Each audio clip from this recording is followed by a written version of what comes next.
Transport corporation of India limited.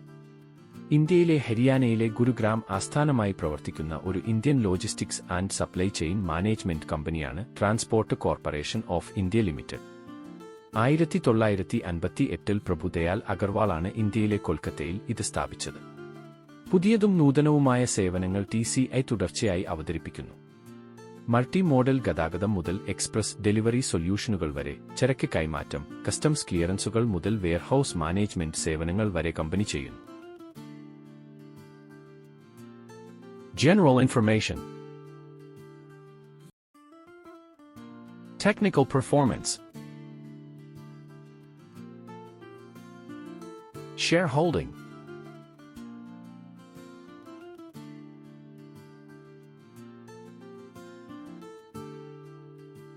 Technical levels.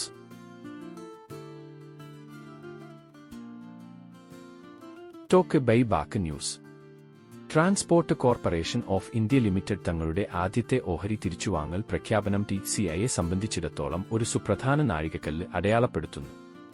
കാരണം ഇത് മുമ്പ് ഒരു ഓഹരി ബൈബാക്ക് നടത്തിയിട്ടില്ല, ബോണസ് ഷെയറുകൾ നൽകിയിട്ടില്ല, എന്നിരുന്നാലും അത് സ്ഥിരമായി ലാഭവിഹിതം നൽകിയിട്ടുണ്ട്.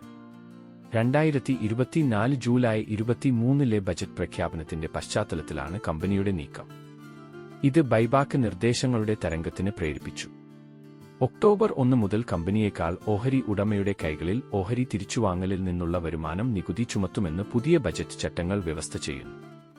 സമീപകാല നികുതി മാറ്റങ്ങളെ തുടർന്ന് ബൈബാക്ക് പ്രഖ്യാപിക്കുകയോ പരിഗണിക്കുകയോ ചെയ്യുന്ന 17ാമത്തെ കമ്പനിയാണ് TCI. ഓഹരി കുതിക്കുന്നു. ട്രാൻസ്പോർട്ട് കോർപ്പറേഷൻ ഓഹരി ബൈബാക്ക് പരിഗണിക്കുന്നു. ഓഹരികൾ 20% കുതിച്ചുയർന്നു. Transport corporation of India board മീറ്റിംഗിൽ ആദ്യമായി ഓഹരി തിരിച്ചുവാങ്ങൽ പരിഗണിക്കാനുള്ള പദ്ധതികൾ വെളിപ്പെടുത്തി. തൽഫലമായി സ്റ്റോക്ക് 20% ഉയർന്ന് റെക്കോർഡ് ഉയരത്തിലെത്തി.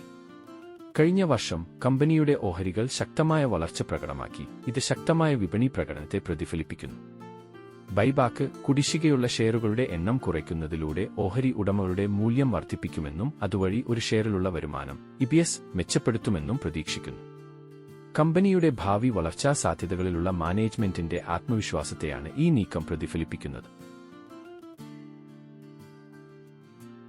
ക്വാർട്ടർ 1 ഫലങ്ങൾ. 2025 സാമ്പത്തിക വർഷത്തിന്റെ ആദ്യ പാദത്തിൽ കമ്പനിയുടെ വരുമാനത്തിൽ പ്രതിവർഷം 10% വർധന 984 കോടി രൂപയായി. പലിശ, നികുതി, മൂല്യത്തകർച്ച, അമോർട്ടൈസേഷൻ എന്നിവയ്ക്ക് മുമ്പുള്ള വരുമാനം ഈ പാദത്തിൽ 16% വർദ്ധിച്ച് 145 കോടി രൂപയായപ്പോൾ അറ്റാദായം 26% ഉയർന്ന് 105 കോടിയിലെത്തി. വർഷാരംഭം മുതൽ കമ്പനിയുടെ ഓഹരികൾ 38%-ലധികം നേട്ടമുണ്ടാക്കി. കഴിഞ്ഞ ഒരു വർഷത്തിനിടെ സ്റ്റോക്ക് 44%-ലധികം ഉയർന്നു. Prediction.